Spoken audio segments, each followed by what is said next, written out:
Hello and welcome to another edition of Retrospection. In this episode, we're crashing through windows, falling from planes and speeding down a freeway, or we're sitting on our asses as we watch The Fall Guy, an American TV series that ran from 1981 to 1986. My name's Colin. Just give me the Reader's Digest version. I vote for the second option in that list, Colin. The second one was falling from planes. Oh, no, I meant the latter one. The last one. The last one. Oh, Sitting on my ass. That's what I'm good at that. Oh, and my name's Paul, and if you think you feel bad this morning, you want to try making a smile through this face of mine. Yeah, that's true. Yeah. Like a puckered... Oh, never mind. A bit personal, but alright. IMDb says this follows the adventures of a film stuntman who moonlights as a bounty hunter when movie work is slow. Which, for once, is bang on the money. Yeah, I mean, you can't argue with that. They got it right, for a change.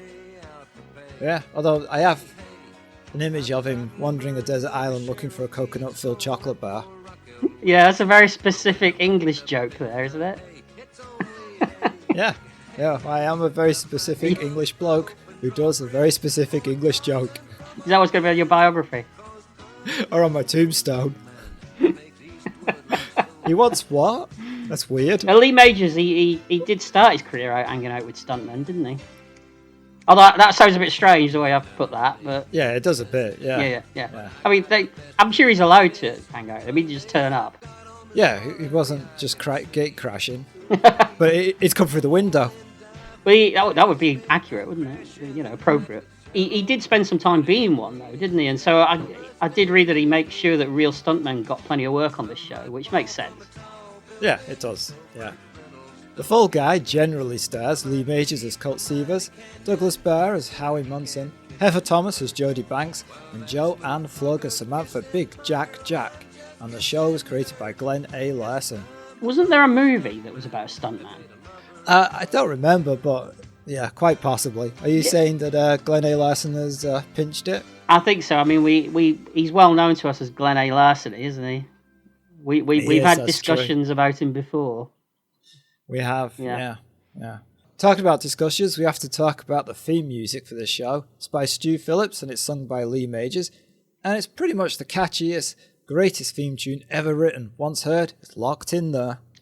I don't know about that because I always get this one mixed up with the theme tune to the Dukes of Hazzard. Oh, two old boys doing no harm. That's the one, yeah. Except reckless driving. Well, yeah, that's true. Although there's a bit of reckless driving in this. Yes. So, that doesn't happen to me, but there is another song that happens to. You know Elton John's Goodbye Yellow Brick Road? Oh, yeah. Yeah, do the line, that Goodbye Yellow Brick, sing it, go on, sing it. Yeah. Do it, out loud. Goodbye Yellow Brick Road. Hot sausage and mustard, while we're in the mood, cold jelly and custard, every time. Every time, it just switches to Food Glorious Food. I'm not going to be able to listen to that. That's one of my favourite songs as well. I'm not going to be able to listen to that anymore now without hearing that in my head. Ruined it. Yeah, cheers for that, Colin. Thank you. You're welcome. It does though, doesn't it? It really does, yes. Yeah. It's never occurred to me before, but... Oh well. So throughout the Fall Guys run, it had a number of cameo and guest star roles that includes James Coburn, Doug McClure, Farrah Fawcett, Dick DeRock, David Carradine, David Hedison, Lou Ferrigno, Melody Anderson, Anne Lockhart, Metal Mickey, Heather Locklear, Roy Rogers, pretty much everybody. One of those may not be true. Was it Roy Rogers? Yeah, that's true. Was Trigger in there as well? Trigger's been in it, yes. I assume he was at the same time as Roy Rogers and didn't guest star on his own. That would have been weird, wouldn't it? I'm assuming it wasn't the Trigger, it was a Trigger. Now, I don't know was there always just one Trigger or was there many triggers? I would imagine the original Trigger was Glue by this point, wasn't he? The original Trigger, somebody had pulled the trigger on him? Pretty much, yes. Oh, okay. It'd be easier to list who hadn't been in this series, right? It would. One of the people that you mentioned, Farrah Fawcett, is is a weird cameo, isn't it? But it's in this episode. But we'll talk about it when we get there, I'd imagine. Yeah, definitely. Yeah. One thing, Fall Guy has been royally shafted on DVD, with only the first 2 seasons released, and the music that's used in the episodes is pretty much all replaced. Oh no, was it some sort of license thing then, do you think? Yes, it is, yeah. Including one major change in music that we'll see later in this episode, and visually see it too. Visually? Right? Yeah. Oh, yeah. It's a big moment. Yeah. Oh, you'll have to point that out to me when we get there then, because I didn't see that. Wait, you didn't see it? No. But it's. Wait, did you watch this episode? Yeah, Fall Guy pilot episode. Yeah. I watched it. Yeah. I was looking at my notes, obviously, at that point, writing my notes. You make notes? I do. Yes, on a tablet as well. Just start doing that. Paracetamol. It's about as many notes as you need. I'll have you know that I prepare for every single episode of this podcast. Now I've got a vision of you just limbering up. Oh, do you like that? No. Not really. You've got a funny colour, Colin. Bit green around the gills, as they say. Something like that, yes. Yeah. Yeah. I'm going to say up front that I remember very little about The Fall Guy. It was one of those shows that I maybe caught a couple of episodes here and there throughout the years as a kid, but it was never something that I really watched. The only thing that I really remembered about it is the fact that it had Lee Majors in it and that it had Heather Thomas. Because, you got to remember that, aren't you? Yeah, you would. Yeah. What do you mean I would?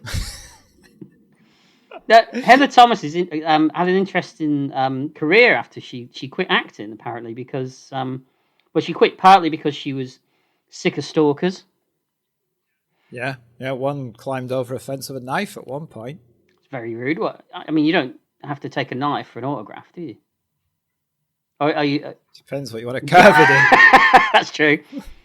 She also quit partly to focus on her family. And a writing career. Now, apparently she wrote a screenplay that was actually produced called School Slut. Right. Oh. So we know what our next movie's going to be then for the podcast. Yeah, we do. I wondered what you were feverishly looking up. I wondered what you were going to say then. I know. I wasn't feverishly doing anything. Thank you very much. Well, your temperature was rising. Well, I am hot stuff, Colin. All right, so shall we get on with the episode? Let's do it. We open with Lee Majors giving a voiceover and setting the premise of the series whilst we see various stunts from some films and I guess clips from the episode. Yeah, it's a mixture, isn't it? Yeah. This is a story of one of America's great unsung heroes. I mean, you've seen him, but you never knew who he was. You've cheered for him and cried for him, and women have wanted to die for him. But did he ever get any credit? Or the girl? No, he was what we call a stuntman. And the reason I'm talking so fondly about him is because, well, it's me, Colt Seavers. Anyway, picture work isn't wall-to-wall employment, so maybe you wonder how a guy keeps his head together. And well, one way is to wait by the phone, and wait, and wait. The other is to take on the occasional job for the court system of the United States of America, where a man is considered innocent until proven guilty. Unfortunately, sometimes a lot of these people get out of jail on what we call bail. And they run like hell. That's where I come in. I sometimes pick up rent money trying to find them and bring them back to justice. It could be real interesting work. I remember one case in particular. The guy used the darndest disguises to keep getting away from me. When I finally caught up with him, well, it gave me quite a kick. Well, thank you for coming in, Mr. Woodward, and I'd like to say that, really good, but we're going to go in a different direction for this one, okay? Maybe an American direction. Oh, I thought it's because I was too small. Well, that's a bit personal again, isn't it? I mean, something you want to confess? No. All right. Not to a priest like you. I've seen what you priests do. Monk? Not doing it. Not a performing monkey. Damn. All right. So, that was a long ramble, and there's a few things to unpick there. America's Unsung Heroes? What, other countries don't have stunt people? I guess they're not as good. And yeah, I know. I'm in trouble, aren't I? All right. Yeah. Also, very male-centric, which, considering there's a female stunt person in the show, is a bit odd. Yeah, but she doesn't really get to do a stunt, does she? The one stunt true. that she's gonna do, Colt stops it from happening for reasons. Yeah. Yeah, that's true, yeah. Also, it feels the need to explain what a stunt person is. I mean, probably because until 1975, stunt people didn't have credits and weren't known. Oh, is that... Oh, right, I didn't know that. Yeah. There's an interesting documentary on BritBox, which covers British stuntmen all through the 60s and the 70s. I don't know if you've seen it, but they literally were just people off the street that walked in. They said, "Oh, can you throw yourself down some stairs?" And they're like, "Yeah, I can do that. All right." So I'm not surprised. I'm not surprised. Yeah. So, Paul, do you know which is the first film to credit its stunt artist? No, what was it? It was Rollerball. Well, that kind of makes sense, doesn't it? I mean, there's a lot of stunts in that. Yeah.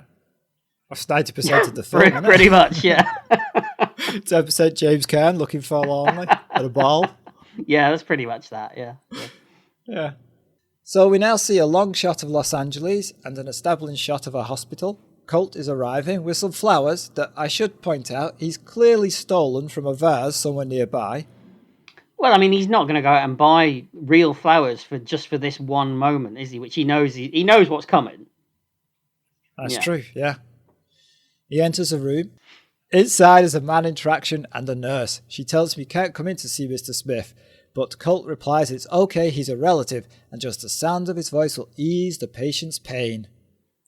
Mr. Smith starts to struggle. The nurse says, "See, he's already getting upset." Colt says, "Oh, that's because you can't hear him, and he needs to get closer." The nurse says she'll get an orderly and leaves. Colt tries to slap some handcuffs on the patient, but is punched backwards by the man. He then reaches under the pillow for a gun.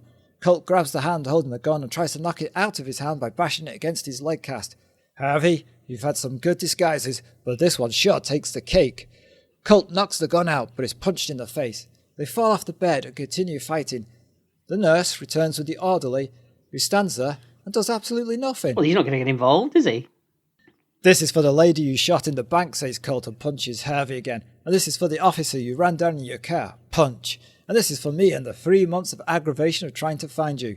Colt delivers one last punch that knocks Harvey out. Then he stuffs the flowers in the patient's shirt. "I knew you'd be real excited to see me." That's a good opening, right? It really sets the tone for the show, this entire scene. Although there is one question that I've got regarding this guy. So he uses disguises to avoid capture, which is fine, I get that. But he's in a room in traction, which clearly is fake because he's fighting. Right. So yeah, did he? How did he work? He's in a private room in a hospital. It's a private room. So because the American hospital system works differently from our British ones, he's paid for that room, and he's probably paid for the nurse. It's probably a private nurse. So you're saying the nurse is in on it because someone would have to bandage him up and put him in traction, knowing full well that there's nothing wrong with him. Yeah, and I reckon the orderly's on it too. That's why he didn't do anything. Ah, okay. No, that makes sense. No, yeah. I mean, but that's not in the movie. That's not going by the rules that you usually throw at me when we watch a Hammer movie or a superhero movie. When I try and elaborate on something and you say, "Oh, but that's not in the movie. I can only judge it from what's in the movie." Well, mine's derived from the knowledge of how the hospital system works in America. Your ideas and flights of fancy that you bring to Hammer films and superhero films is just pulled from your ass. All right, fair enough. Okay. But yeah, it's a good scene. Yeah. And we also learned something about Colt's morality. It isn't really just about the money. No, and that's going to crop up again later, isn't it? Yeah. So we cut to a police station. Colt handcuffs Harvey to the wall and Samantha enters. She congratulates Colt for catching Harvey, as nobody else could. So we point out that Samantha's like, a bail bondsman, I guess? Yeah. She puts up the bail money. Although I have to say that, those episodes of Dog the Bounty Hunter, people never look like this. I've never seen that show. They're a little Rougher? Yeah, let's go with rougher. Yeah. Yeah. What's the show called? Dog the Bounty Hunter. Oh, so Rougher. Oh, very good. Yes. Is this on? Colt just wants his check and he's going to leave, but Jack says there's paperwork that needs to be done, but Colt's got no time for paperwork. Where are you going, she asks him. To a fire, he says. We cut to a racetrack, and the Fall Guy title appears on screen, and while the cars race around the track, we get a first glimpse of Howie, Colt's nephew. And Yeah, I think he's a nephew, isn't he? Oh, cousin. Is he cousin? He's something like that, isn't he? But yeah, he's something like that. Yeah, and he's trying to be, I guess, Colt's assistant. Well, he wants to be, doesn't he? Yeah. And as credits appear, we can hear an instrumental of the theme tune. Colt's car crashes and flames break out. Colt's racing suit is on fire as he clambers from the car. From a trailer, we see Jody worriedly watching. An ambulance arrives as the flames on Colt are put out. We hear cut, and we realise this is just a movie stunt being shot. Howie, meanwhile, tries to light a cigar and the flames coming off Colt, but is pushed out of the way. I'm always impressed by fire stunts in movies. That takes some bottle, doesn't it, to immerse yourself in fire like that? It does bottle of gasoline. Yes. You have to hold your breath as well, don't you? Sometimes they have a little breathing apparatus with a tube that goes down the suit and stuff. Yeah. But even that's dangerous too, because you've only got so long. You could use it. The stunt in License to Kill, where he's on fire, he has a breathing apparatus and it goes wrong. Oh, well, I mean, that's a scary stunt at the end of that movie, isn't it? That's not just a fire, that's a conflagration, isn't it? That's a what? Conflagration. See, I've been looking at digging. You haven't? Yeah, I have. There's a funny story about a stunt at the end of The Nightmare on Elm Street, where they hired this guy who was a bit gung-ho, and he was only supposed to be on fire for about 5 seconds and then drop to the floor like you're supposed to, and they put you out. But they just kept shooting because he got up, then he ran up the stairs, then he ran back down the stairs, then he fell over and got back up again, and then decided, I better lay down now. And they just kept it rolling, and that's what's in the movie. Wow. Why did he do that? Because he thought he could. Oh. That's a good enough reason. Yeah. That's got you into a lot of trouble in the past. What, set myself on fire? I've never set myself on fire. No. It's one of the few things you've managed to avoid doing. The director tells Colt that it's the most exciting stunt he's seen, then calls for James Coburn to be brought on set. It's revealed that Howie is a relative of Colt's. Colt asks him what he's doing here. Well, it's kind of a long story. Just give me the Reader's Digest version, replies Colt. Meanwhile, Coburn steps out of the trailer with 2 women, about half his age. I don't think the arthritis has completely taken over yet, has it, on James Coburn? You look at James Coburn in later movies, he's a little bit gnarly, isn't he? I think he probably felt a bit stiff when he was in that trailer. Do you think that Lee Majors just got out his little black book and called up all his pals and asked them, do you want to be in this show? His other little black book, not the his other one. Yeah, I think so. Yeah. Coburn thanks Colt for his stunt work, then as they walk away, he comments that stunt people need psychiatric help.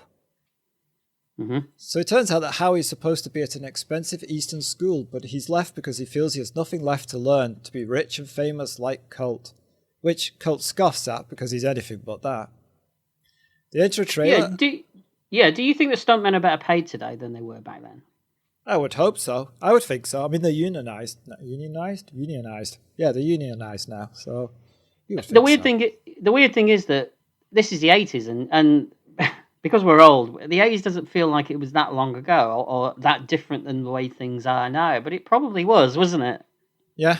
They enter a trailer, and Jody helps Colt get the racing suit off. They talk about how concerned they were about Colt, but how he's excited to get in on all that good stuff and has returned to pay Colt back for putting him through school. He wants to be Colt's manager. You'd be amazed at how many people at my school have heard of you. Colt smiles. Yeah? How many? None. Colt's smile vanishes. Howie continues, to Jody's amusement, that Colt isn't getting any younger, and eventually Colt can move into management and Howie will move into the limelight. Can you take a punch? I mean, you've seen stuntman take a punch, he asks Howie. Howie says, yeah, he was on the Yale boxing team for almost a year, in fact. Punch! Colt knocks Howie out of the trailer. Was that some kind of test you give stuntmen? Asks Howie from the floor. No, that was just me trying to knock your head off. Do you think that Colt's been a little bit unreasonable? I mean, Howie's not really done anything particularly bad, has he? Other than being slightly annoying. Well, he's constantly insulted his age. I don't know, it seems a little bit of an overreaction just to punch him in the face. You think? Yeah, considering that Colt's supposed to be this very moral, upstanding guy that he turns out to be, he's a bit of a bully. Yeah, all right. I guess you could see it that way. But if someone was arguing you and ripping you on your age, would you punch them in the face? Depends on who they were, Colin. Oh, all right. You're too old to punch anybody. Well, I wouldn't hit you. You're too far away for a start, so, you know. That's right, yeah. So, oddly in this version, we get credits again and the opening theme. Yeah, do you think that this was some way to integrate it into the series then? Yes, I don't think this part was in the pilot originally when they showed it. I think it was added in for syndication and to bring it in line with the rest of the show. Yeah, because the credits that are at the beginning of the episode, they're like movie credits, aren't they?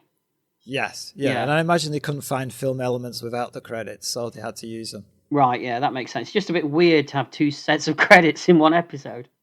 Yeah, took me by surprise. Visually, we get stunts from films like Dirty Mary, Crazy Larry, The Stuntman, Silver Streak, Butch Cassidy and the Sundance Kid, The Hot Rock, which is a good film, by the way, Iron Man Flint, The Poseidon Adventure, Speedway, and Sky Riders. They're intercut with clips from the show. Yeah, I love that stunt from Poseidon Adventure. It's the one where he falls down from the chandelier into all the glass at the bottom, isn't it?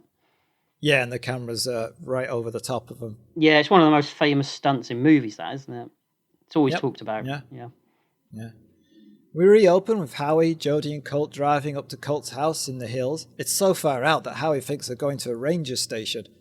Oddly, Jody's sitting in the back of the truck. You'd throw Howie back there, right? Yeah, I think so. Yeah. There's only it's kind of a two-seater, but you can probably squeeze one in the middle, can't you? I'm sure you could. The big cars. Yeah. You'd squeeze her in the middle. Yeah, you would. Yeah, sandwich her in. Yeah. Double teamer. How is that a thing? Oh, that's not. That's something else, isn't it? Yeah. All right. Howie thinks they're headed to some kind of Hollywood castle. It's clear that he has no idea how much money a stuntman makes. Howie reveals that he took a year of a variety of classes. Colt just wants to know what Howie got his diploma in. Howie is silent. Then accuses Colt of having a bad attitude. That he's afraid that a new rooster in town. Colt slams on the brakes and they get out. He leads them to his house. There's no mansion, just a shack that Howie mistakes for a shed. Colt explains that sure, he can make $5,000 in a day, but those days are few and far between. You don't make the kind of money that you go to school for 7 years for being a stuntman. Jody tells Colt there's a phone call from Soapy, and he goes in to take it. She tells Howie that whatever Colt tells him he should do, even if it means going back home. Howie misunderstands the relationship between Colt and Jody. She tells him that she's just a hired hand. Well, I could think of plenty of things I'd hire you for, and your hands wouldn't even be on the list, says Howie. Jody tells him, unless you want to spend the rest of the night picking up your teeth, you watch the way you talk and look at me. Yeah, Howie's got the same way with women that you do, Colin. Oh, that's cheeky. Uncalled for. Well, you can't hit me, can you? You're too far away. No, that's true. Inside, Colt is talking to Samantha about a bail job, but he says he can't do it because Howie is visiting. But because it involves an old friend of Colt's called Country Joe, who punched out his manager and jumped bail, Colt agrees to get him. Howie enters the room dressed like a rodeo cowboy. Whose clothes are they? He's bought them, especially for this. Oh, right, okay, because I was thinking to myself, if they're supposed to be Colt's clothes and he's borrowed them, there's no way that his jeans are fitting him, because he's like about 5 inches taller than him. Yeah, no, they're Jody's clothes. Oh, right. Yeah, that would be interesting, wouldn't it? Yeah. Comes over a nice little cut-off shirt tied up at the front. Yeah. This is what they're all wearing? I assume he bought them. Yeah, okay. There's also a lot of brown in Colt's place as well, isn't there? It's very brown. Yeah, a lot of wood. Yeah, everything's brown. Even the carpet was brown. Although I'm colourblind, but it looked brown to me. No, it was actually bright blue. Oh, well, that explains it then. Okay. Colt calls Joe's wife as she says Joe's got mixed up with some new friends and they're responsible for the trouble he's in, but she doesn't know where he is. Colt gets ready to go find him. It's revealed that he carries a gun, but it's filled with blanks. It's just to scare people. You've got to say, haven't you? This is a great setup for a TV series. Yeah, it is. Yeah. Yeah, and it's moving so fast and explaining where everybody. I mean, you had the whole narration at the beginning that he did, which explained everything anyway. But Yeah. it's not wasting any time showing you who these people are and what's going to be happening going forward in this show. It's just really well done. Yep. So Howie tags along with Colt, and along the way, Colt explains how the bounty hunting system works. Howie asks what happens if somebody tries to kill him. Colt says he tries to sweet talk them or rely on some of the tricks of being a stuntman. Yeah. Okay. I'm not sure. I'm not quite sure how much that would be helpful, but all right. Well, I mean, I guess it means, if you're in a fight, you take how to take a punch and how to shield your stomach, and I suppose how to take a fall if you're thrown. Mm-hmm. I suppose that kind of thing. I mean, obviously, he's not saying because he's a stuntman, he's bulletproof. Yeah, it kind of comes across that way, though, doesn't it? I get, yes. If you're a simpleton, it does. Yeah. What? Yeah. A car suddenly pulls out in front of Colt, swerving along the road. It's driven by an old guy with a young woman with him. They hit a kid on a bicycle, but they don't stop.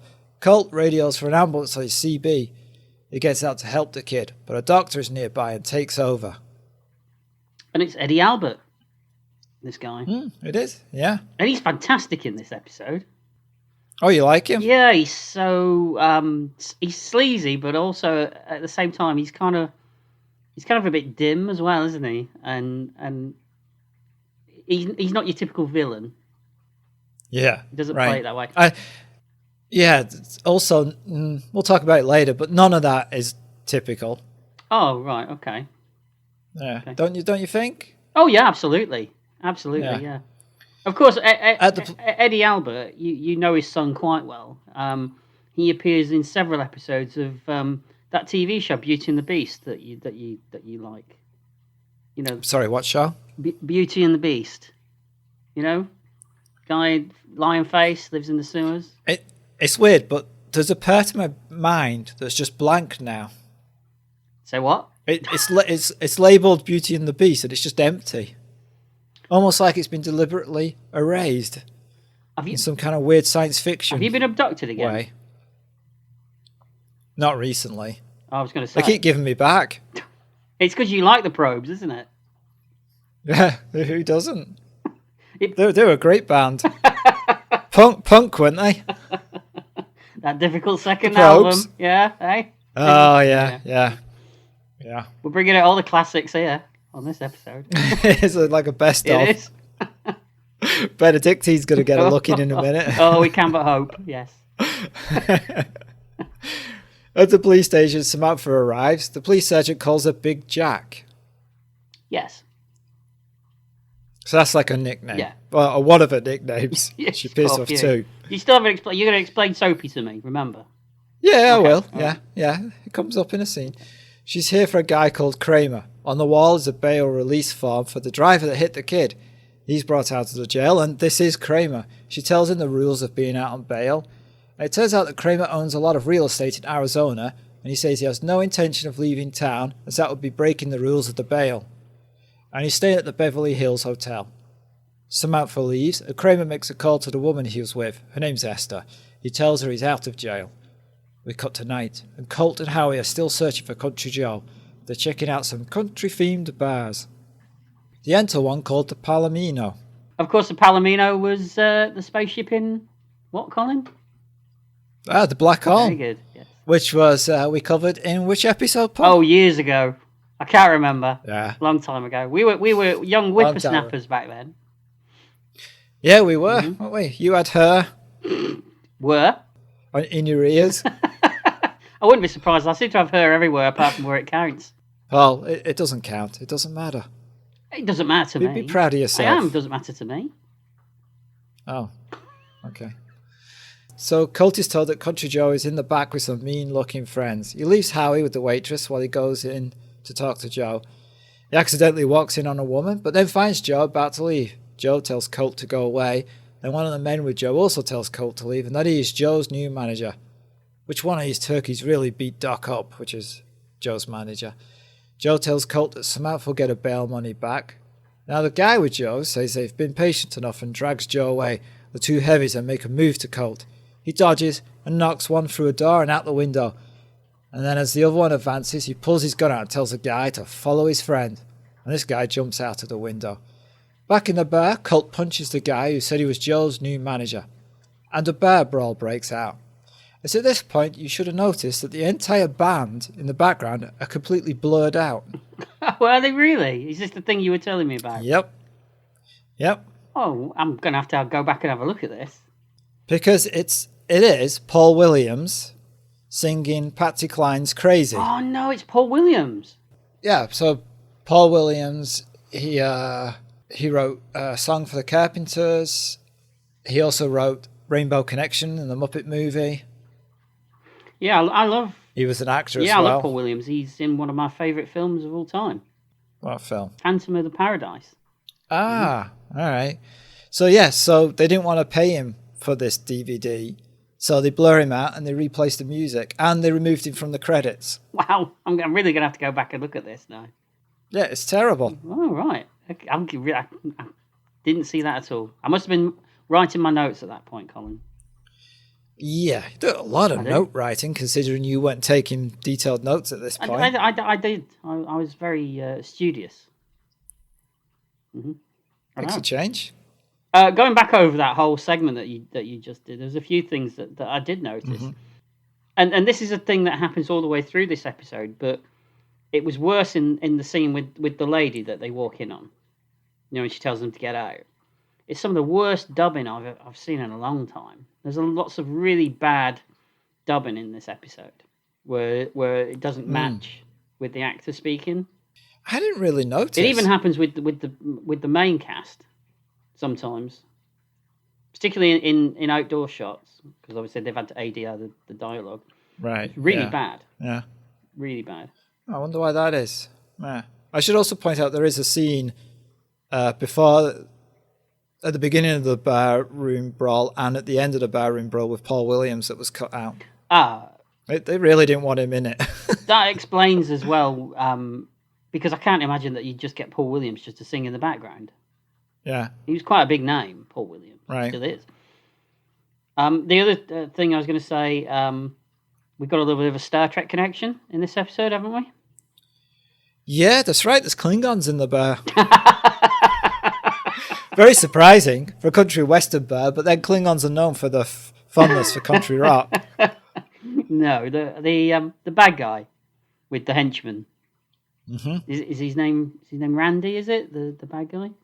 I think that's just wishful thinking on your part. But he's played by an actor called Percy Rodriguez, who played an admiral in the original Star Trek series. Oh, nice. Mm-hmm. I did laugh at the little fight scene. That guy pretty much Frank Spencered his way right through the door and window, didn't he? He did, yeah. Yeah. And there's some pretty wild punches being thrown in that bar fight scene as well. That's what bar fights are like, pal. If you've been in one, you'd know. Quite a few of them weren't connecting, but they were, if you get my meaning. Yeah, I know what you mean. Yeah. But it was a fun sequence. That whole bit was a fun sequence. Yep. Colt runs out after Joe. He grabs onto Joe's Cadillac. He's knocked off but manages to stop Joe. Cops arrive and Colt shows the warrant, but the cops are not interested in taking Joe to the court.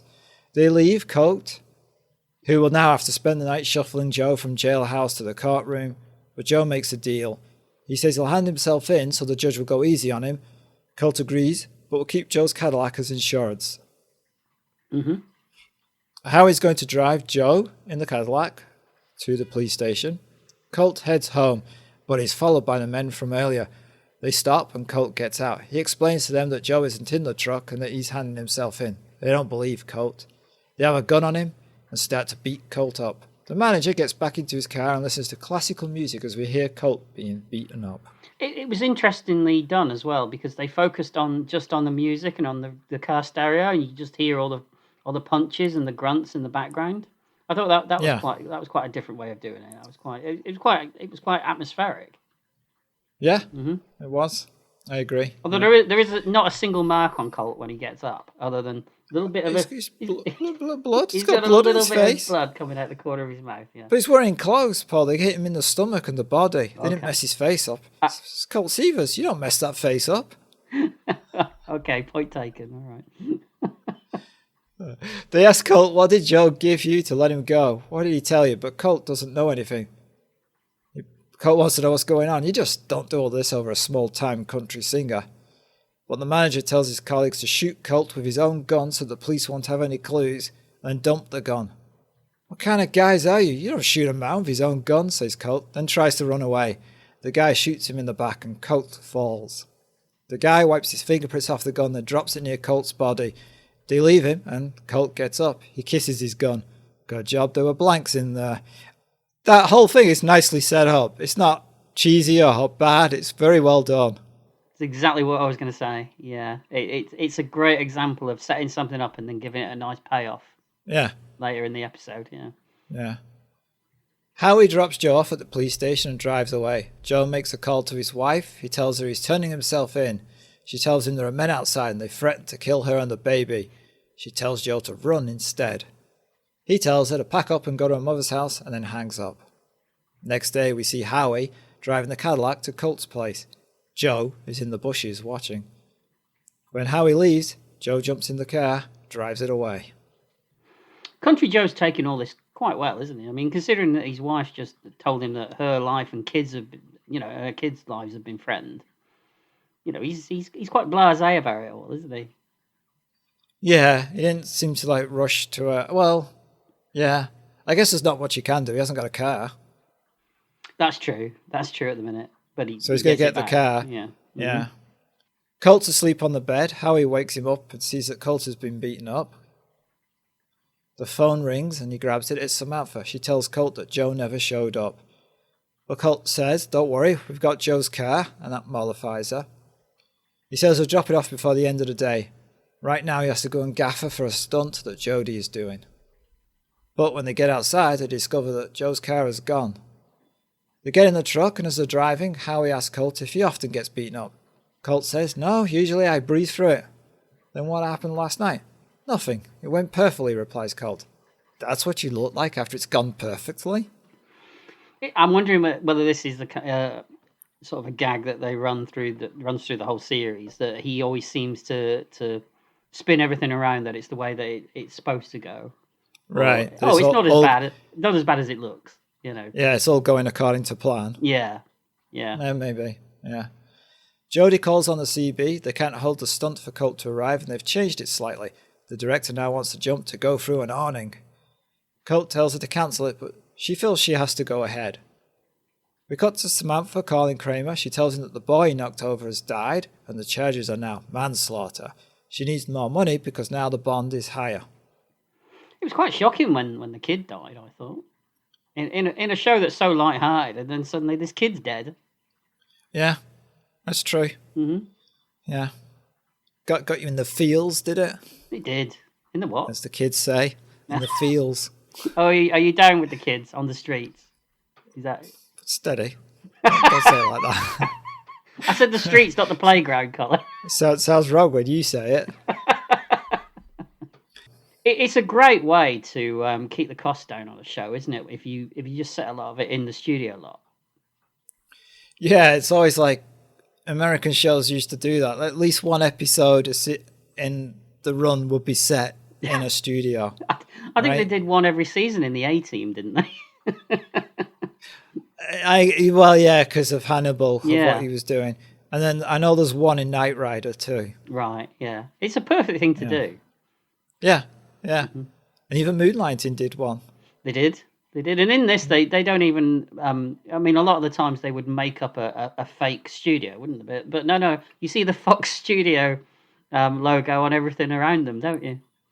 Yeah, you don't need to hide it because No. everyone else is playing themselves. That's true. That's true. And it's also an easy way of getting a good stunt in. That's got nothing to do with the actual episode. Speaking of stunts, I mean, we're what, 20, 25 minutes into this episode now? Not going to be a great lot of stunts so far, have there? Apart from the fire stunt. The fire stunt, we've had barroom brawl, we've had little fight at the beginning. Yeah, we're not actual big stunts. What do you call a big stunt? Didn't know you were. So, ooh, heck at you. I'll tell you what I call big stunts. The stuff we get at the end of the episode. That's what I call big stunts. Okay. All right. So Kramer asks Mountford to give him 3 hours and he'll wire the money to her and they'll be at the hotel all evening. As soon as he finishes the call, he starts packing. He gives Esther $500 and tells her to go down to Florida. She says she can't, and she gave her name to the police as a witness. He gives her $1,500.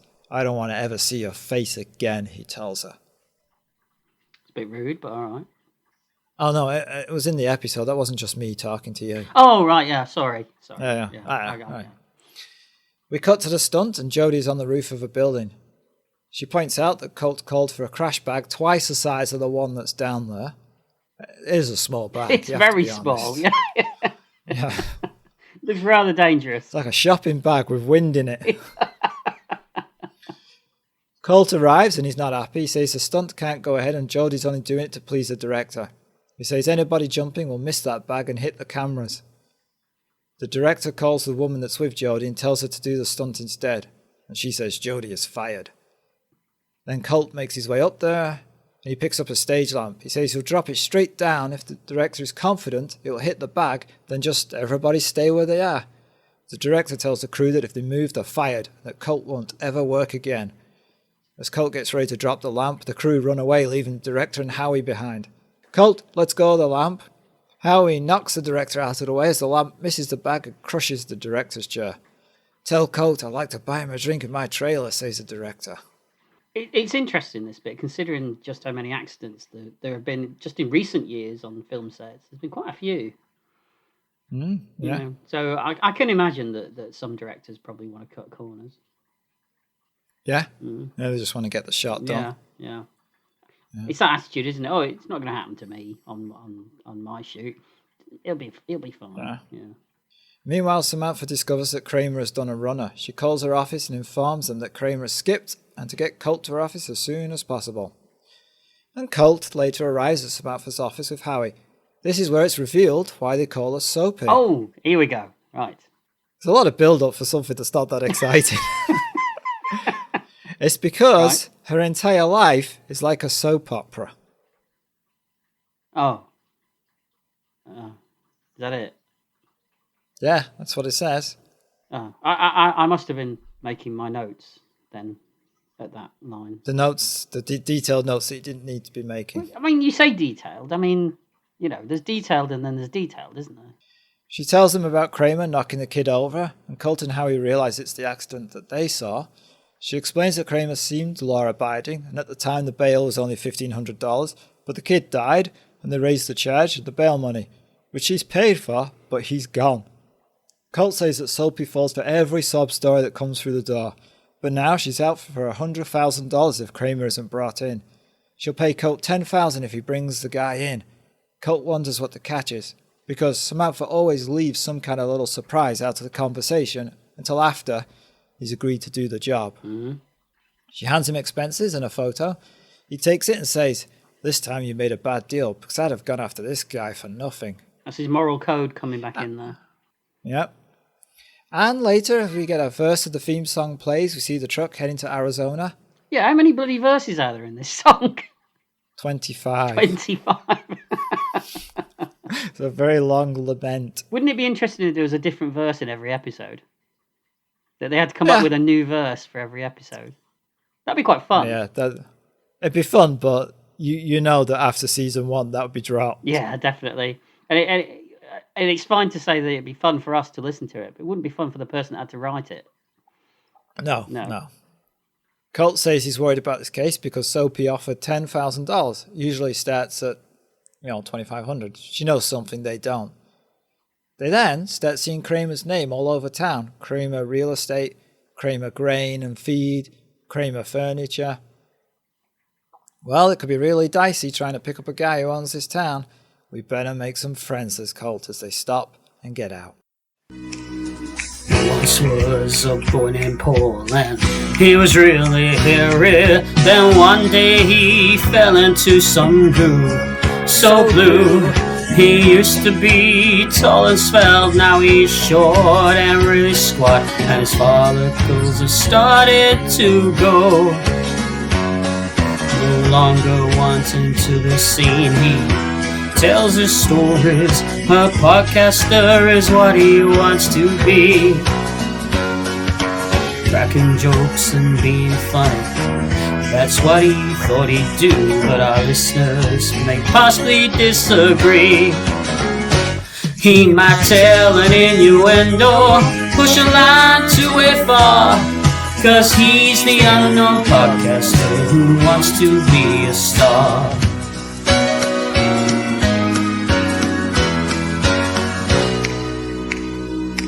Now Colin, he's the other fool and still thinks he's 20.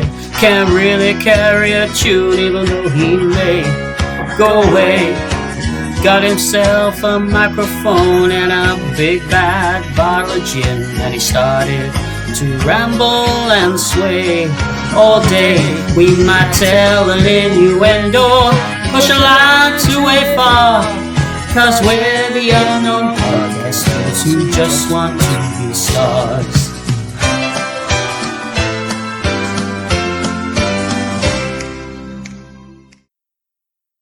So they go on into the bar, and this is your typical 80s TV show dive bar, right? It's got country music and Stetsons everywhere. Yeah. It's the kind of bar you see all the time in things like Knight Rider or the A-Team. So they take a seat, and they meet a chatty waitress who talks them into ordering a couple of sangrias. Nice. Mm-hmm. They ask about Kramer, and suddenly she gives them a cold shoulder. Yeah, she does. Two men, meanwhile, who overheard the conversation, approach, and one of them tells Colt that they're not fans of friends of Kramer around here. Strange. The biggest of the two tells Colt and Harry that they ought to leave town, but Colt quips that they just ordered a big pitcher of drink. The man punches Colt to the floor. Harry throws a punch into the man's gut, but he doesn't even flinch, and it looks like he actually connects as well. Yeah. And he just stands there. He's probably wearing something. Yeah. These guys are stuntmen? Yeah, I would say so, yeah. So another bar fight breaks out, and it's all done really sort of tongue-in-cheek, this one, isn't it? Yeah, it's got comedic music as well, I think, hasn't it does, yeah. Yeah. Colt and Harry get out of there, but their way is blocked suddenly by the waitress, who asks what the hell happened. Colt looks back at the chaos in the bar and tells her, it's a new dance, everybody's doing it. You know, if this was a movie, who would you cast in the Colt Seavers role? Back then. Lee Majors. Would you? But if it was a major movie and you wanted a big star at the time, who would you cast? Because I can see a particular person doing this at that time, and it would be Clint Eastwood. Because don't you think that? You think that this show has kind of a every which way but loose kind of vibe to it? Oh, yeah. That kind of Clint Eastwood maybe. movie. No, I'm not talking like Escape from Alcatraz. Well, I was thinking like when you said Clint Eastwood, I was thinking Dirty Harry. No, you know. And I was like, no, I don't see that. Those kind of comedy action movies he made. You know, yeah, Thunderbolt and Lightfoot kind of feel to it. You know, that kind of thing. Or the other one would be... What about Robert Redford? Robert Redford or Burt Reynolds? Yeah. Oh, definitely Burt Reynolds. Yeah, absolutely. Yeah. Colt and Harry head to a local store, just as a woman named Mary Lou is leaving with groceries. She smiles at them as they pass. They ask the owner about Kramer, but he instantly goes back inside and he shuts the door in their faces. Yeah, very bizarre. Kramer's not popular in this town, even though his name seems to be everywhere. Harry thinks that if everyone in the town hates Kramer, then this is going to be an easy job. Yeah. They pass Mary Lou again, who is loading her shopping into her car. And Harry says, leave this to him, because there was a little bit of chemistry, he thought, as they passed each other a moment ago. Yeah, well, they looked at each other. That was about it, yeah. That's Everything is all smiles until Harry brings up Kramer again. At which point she says try the local jail and drives away, running over Harry's foot in the process. Oh, yeah, she does. Mm-hmm. Harry assumes that the town must know what Kramer has done, and they've already put him in jail, but Colt isn't convinced. Harry tries to tell him that he did a year's psychology at Penn State, so he knows his stuff. He's on the money. Mm-hmm. He's got it. Do you think he was just dreadful at everything, and that's why everything couldn't stick? Yeah, but in his mind, I don't think he thought he was choosing something else. Yeah. He's delusional. Yeah, which goes back to my question. Do you think there's something wrong with him? You know? Yeah, maybe. He's just, yeah. Colt then stops a woman, and her reaction is like, well, hello, when she sees him, isn't it? Yep. It's almost like, finally, a real man. It's Colt Seavers. It's Colt Seavers, yes. Well, he's worth $6 million.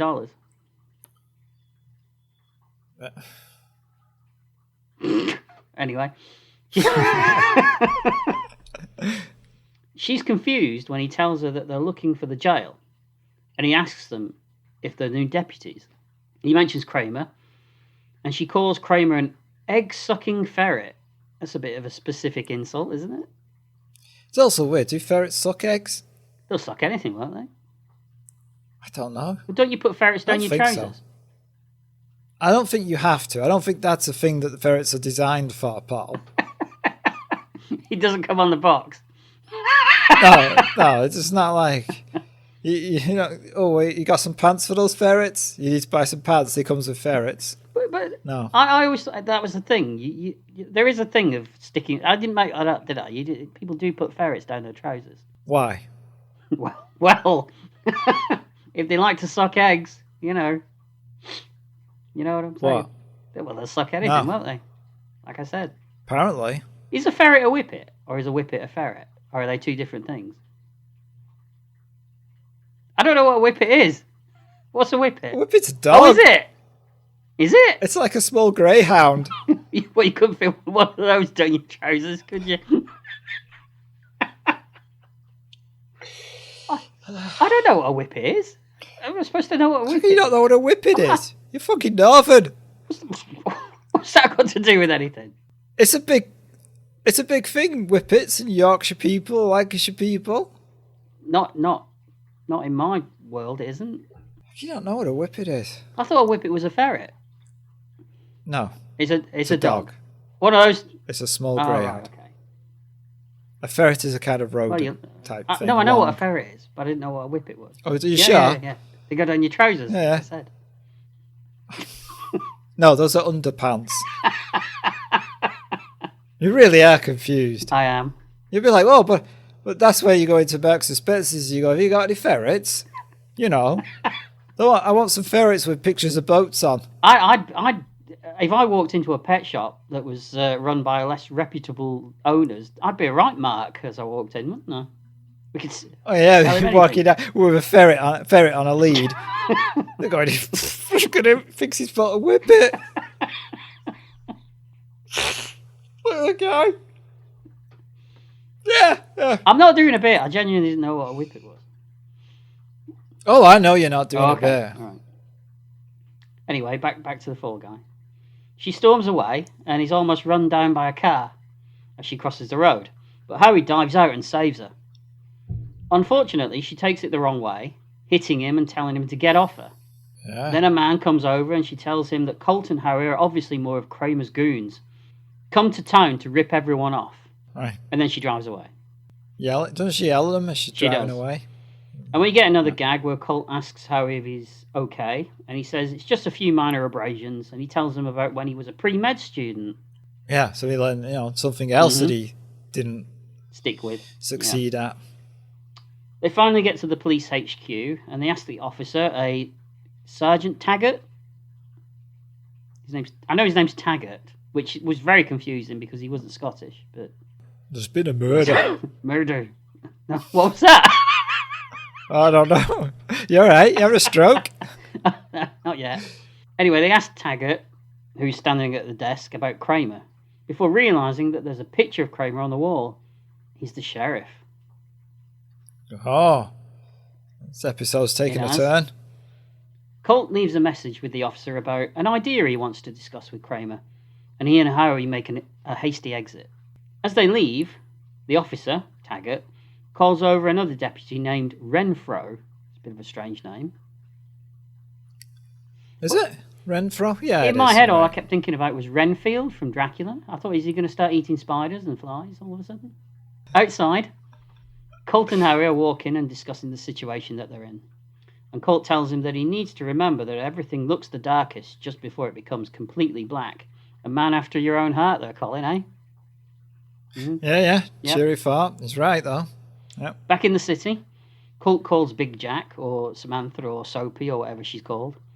Or whatever name you're going at. And complains about the fact that she failed to tell him that Kramer was the sheriff and owns half the town. Yep, that was the little thing that she kept to herself. She then tells him that 3 very large men are also hunting Country Joe, but he says that they'll have to wait until he's dealt with Kramer, although he's even reluctant to continue that job. But Big Jack, or Samantha, or Soapy, lays a guilt trip on him, and he agrees to go on. Which I think is a common thing for the episodes, that she always manages to get Colt to do what she wants. Because she knows that he's got this strong moral code inside of him. Yeah. Yep. Colt and Howie head back to the bar. Howie asks Colt what he thinks Kramer will do if he finds out why they're really here. He'll have us escorted to the county line and have us buried under it, Colt tells him. That was a good line. There's a lot of good lines in this episode. There is. They're all Lee Majors' good lines, though, aren't they? Most of them. Yeah, that is true. Yeah. Oh, I like the one that Howie does where when they're driving at the beginning and Colt says it's the altitude, and Howie says, no, it's your attitude. Yeah, that is a good line. Yeah, that's a good one. But generally, you are right. It is mostly Lee Majors that gets the best lines. Although I do think that when Eddie Albert's on screen, he does kind of steal it a lot of the time. What is it with you and this guy? He's just interesting to watch. Is he? You like watching him, do you? I like watching old men, yes. Yeah, I've heard that. That's why I stare at myself in the mirror all the time, Colin. Yeah, that's why they used to call you the wheezer.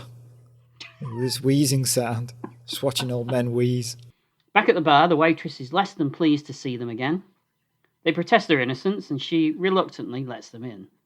Colt tells her that they're not really with Kramer, and she goes on to explain all the crooked deals that Kramer has done to the town, and that's why everybody seems to hate him so much. Yeah. It's all about real estate and things like that, isn't it? Yeah, he did some deal that people lost their jobs and buildings. Yeah. But I suppose you can get away with it if you're the sheriff. Yeah, that's true. I guess he was the sheriff first and then he did that. Yeah. We cut to Kramer driving, and Taggart is telling him on the radio about the 2 guys snooping around. Kramer orders them to find them. The police then go and drag Colt and Howie into the station, where they confront Kramer. Yep. They talk. This is a really good scene as well, this scene in the office. It's got your new boyfriend in it. That's why. Your new sugar daddy. You know he's dead, right? So that wouldn't stop you.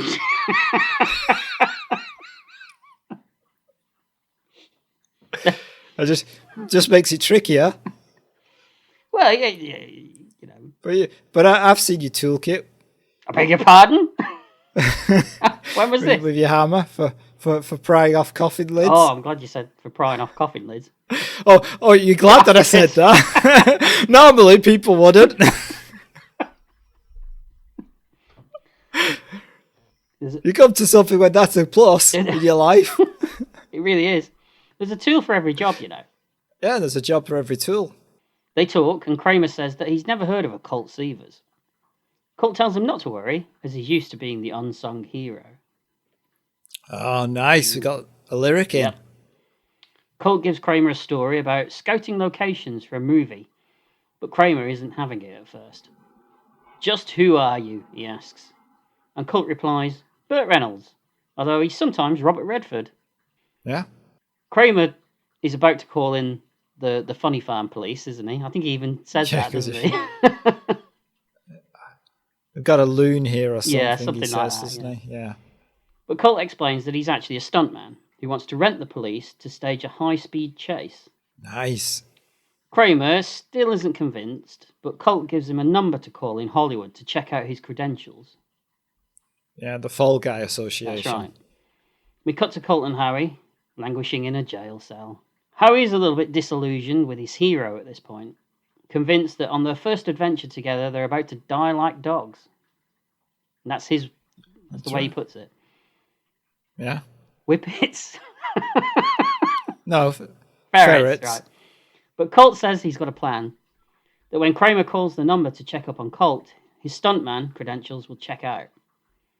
There's no one in town that knows about his sideline as a bounty hunter. And Harry's convinced by this. Yeah, well, it's foolproof. It is. Unfortunately... Unless you've got a fool around. Yes. Unfortunately, Country Joe, his wife and baby are on their way into town looking for Colt to help them. Oh, that can mess things up. Good. Later on in the jail, Colt and Harry are released, with Taggart telling them that Kramer will meet them at 8 o'clock at the bar for dinner. So it's later that night at the bar, and Kramer is discussing the deal and the money with Colt and Harry. He wants to know what kind of women will be in this movie he's making, as he likes the ladies a little bit. And we should say that Kramer is surrounded by girls in this scene as well. Right, yep. And we've already seen him with someone half his age. That's right. At the beginning of the episode. And these are all half his age as well, aren't they? Yeah.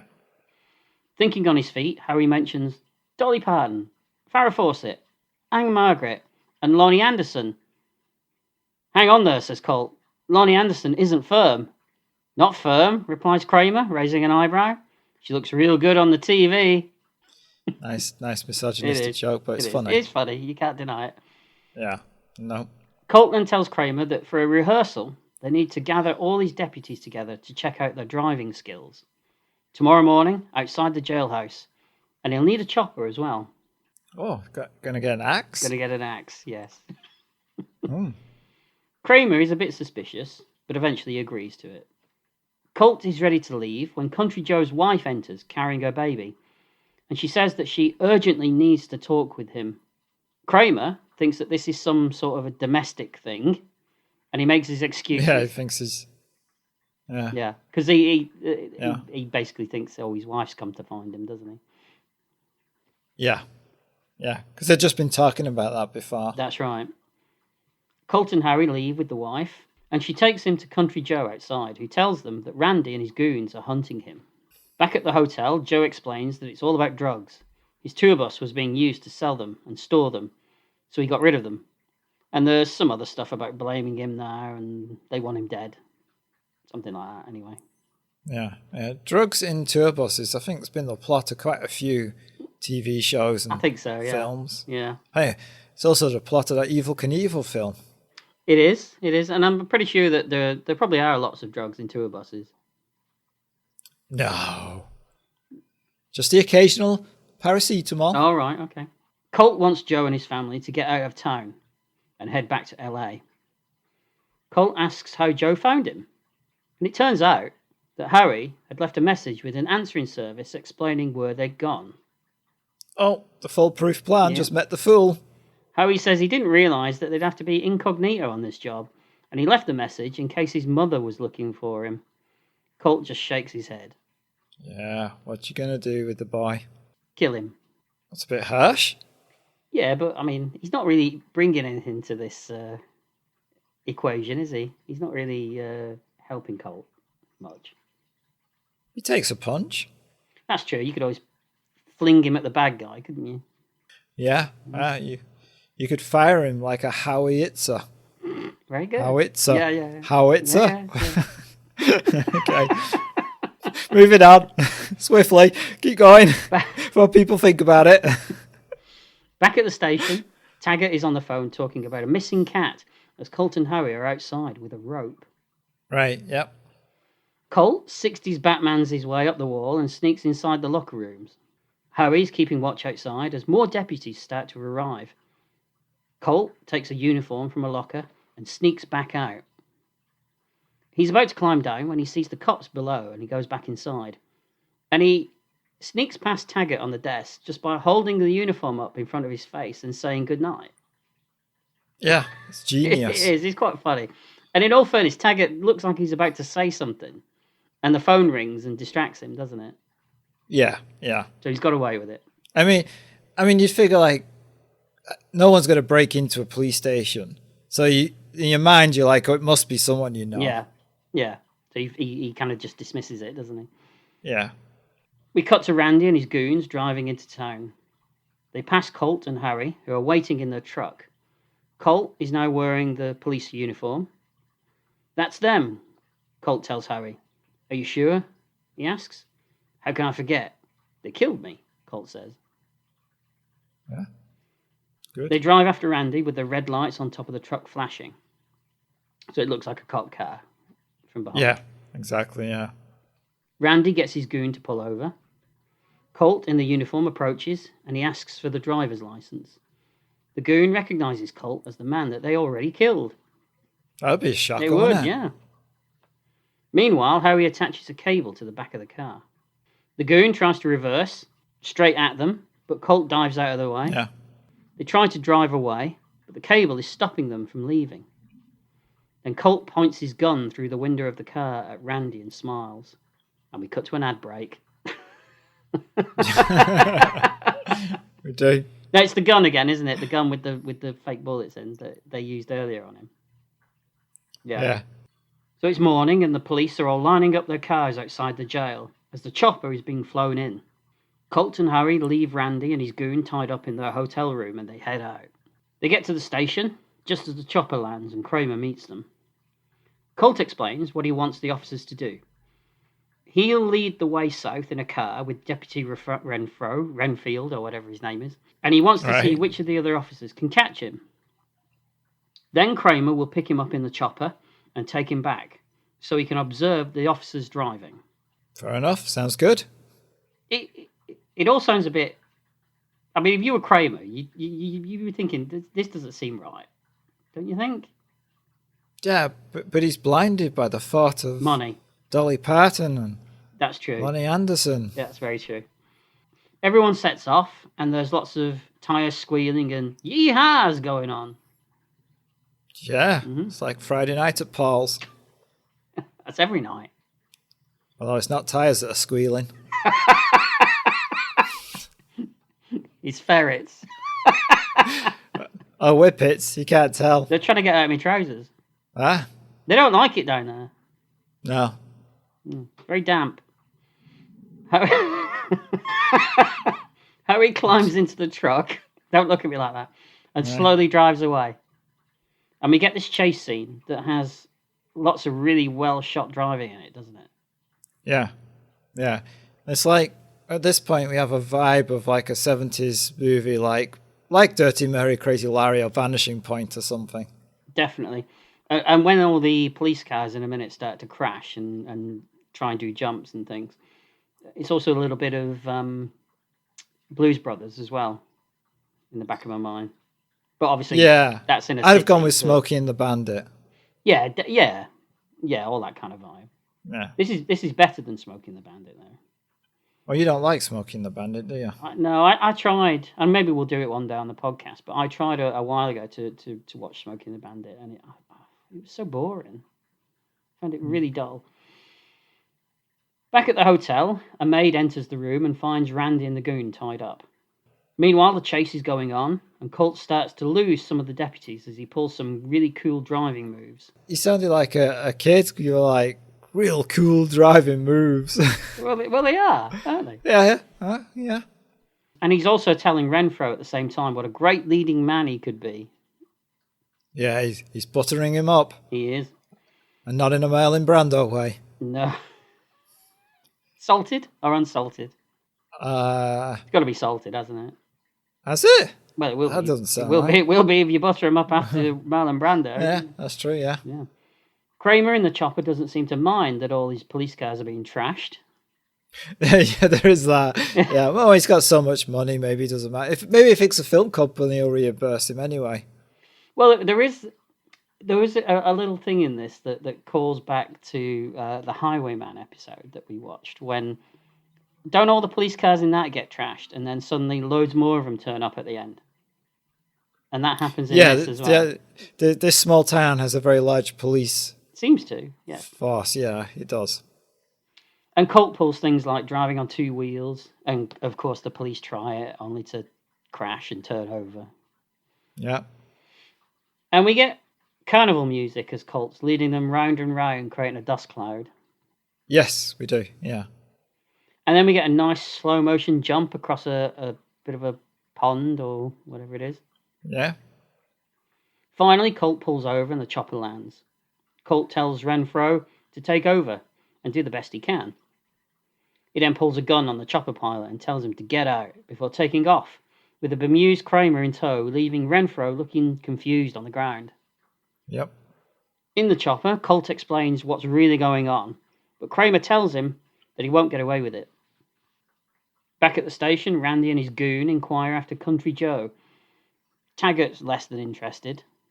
Renfro calls on the radio, telling Taggart that Colt has kidnapped Kramer and he's heading to the county line. Taggart gets on the radio and tells all his cars to head for the county line to catch Colt. In the chopper, Colt explains who he really is, and he tells him that he'll never forget the day that he saw Kramer run down and kill the kid. Meanwhile... The kid. The kid. Not Billy the kid. No, a kid. The child. The child, yeah. That'd be weird, wouldn't it? I remember the time you killed Billy the kid. What? Well, if he was me, wasn't there? If he was a kid and his name was Billy, it'd be fine. But I mean, what are the odds? It would be, yeah. That's right. Oh, well, what are the odds that Colt Seavers is driving past That's true. the incident when it happens? Probably very similar. Almost as much as the odds that the doctor turns up with his bag right at that moment as well. Did you notice that? Ah, well, no. Well, yeah, but the doctors always carry the bag with them. Oh, do they? Yeah. Oh, right. Yeah. Okay. Meanwhile, Randy sees Harry ahead in the truck, and they follow.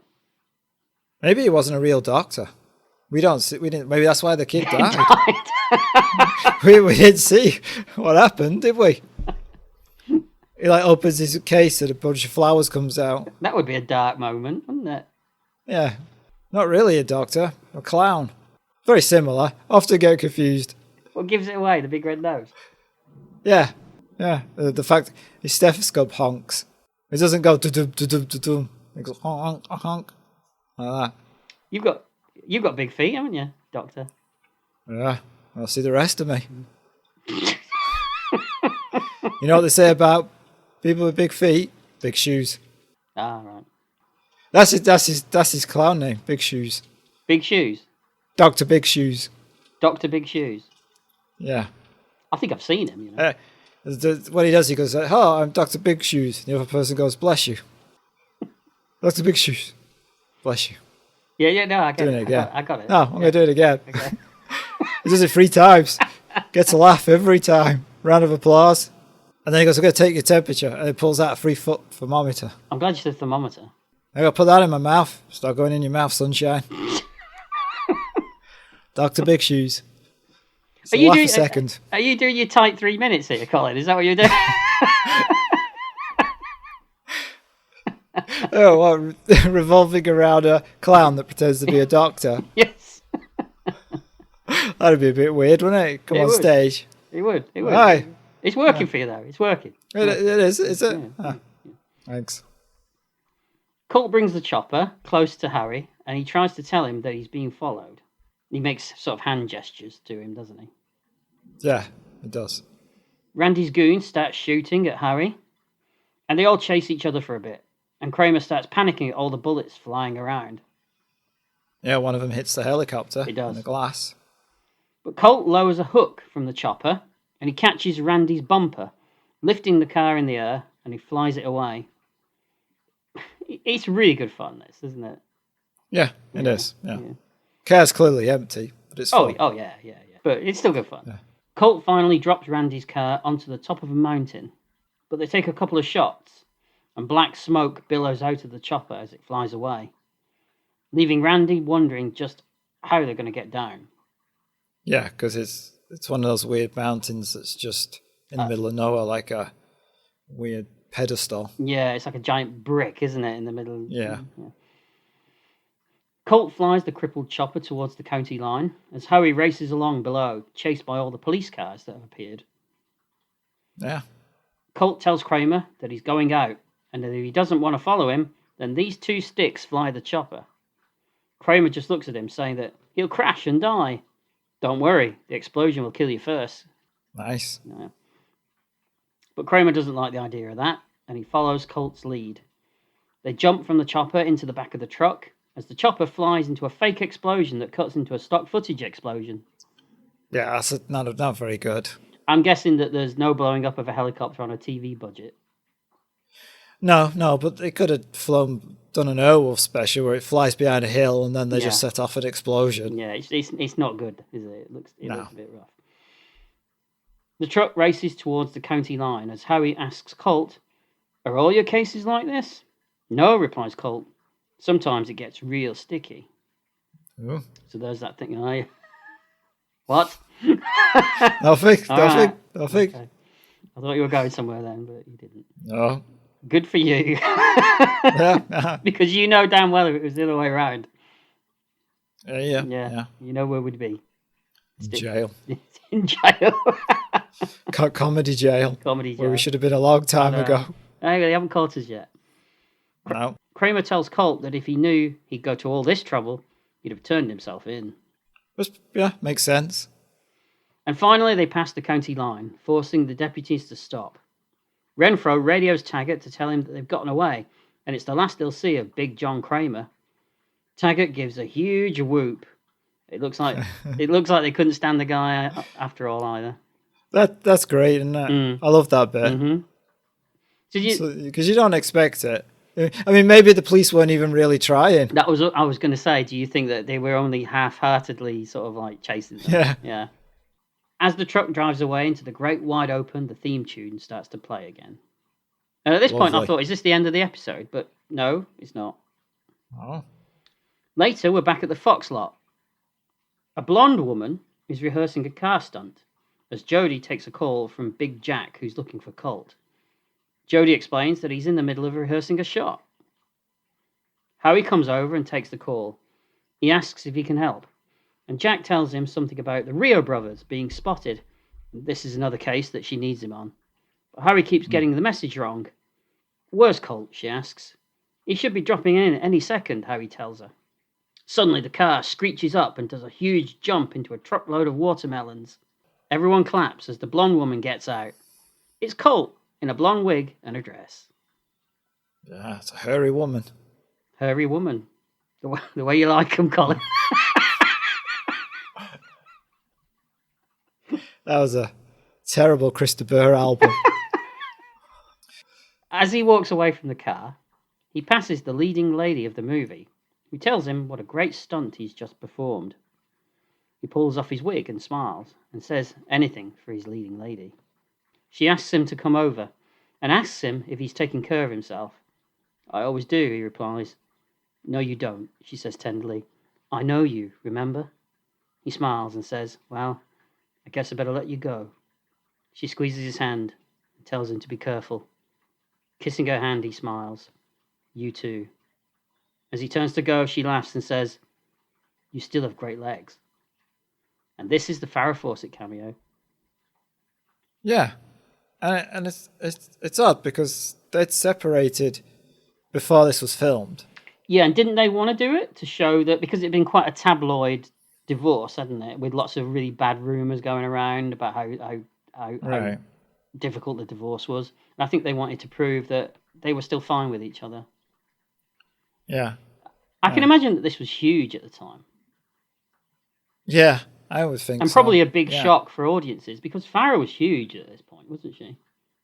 Oh, you mean like success-wise? Yes. She looked firm to me. Hey, she was coming off the back of Saturn 3, and we all know what a great movie that was. What a successful movie that was. Yeah. Yeah. No, it's a nice scene. It's a weird scene to have in your pilot for your TV show, but it's a nice scene. It is, and there's really something going on between them. You can feel it, can't you, on the screen? Yeah. It works. It works really well. It's better than the James Coburn cameo at the beginning of the episode. Well, it wouldn't have worked the same if they had the same dialogue, Paul. Would have lost a lot of That would have been meaning. a turn up for the books, wouldn't it? Well, yeah, it would have been. Harry calls Colt over to the phone and Jack tells him about the case. He's up for a trip to Hawaii, but says the case sounds a bit dangerous. And as Harry pulls the shoulder of Colt's dress down and Colt slaps his hand away, we freeze frame. And that's the end of the pilot of The Fall Guy. There we go. Ooh, so Paul, what did you think of The Fall Guy? Well, like I said, that apart from the odd episode of The Fall Guy back in the day, I think I hardly ever watched this show. And the only real things I remembered about it were the theme tune, the fact that it starred Lee Majors, and that it had Heather Thomas in it, oddly. Yeah. Funny that I remembered that, Oddly, isn't it? Yeah. Yeah, especially with your proclivities. I've tucked them in, Colin. Watching it now, it was a bit of a weird one for me, this, because Lee Majors is excellent in it. He drips charm and charisma whenever he's on the screen, and it really fizzes when he's on there, doesn't it? The whole episode. Drips and fizzes.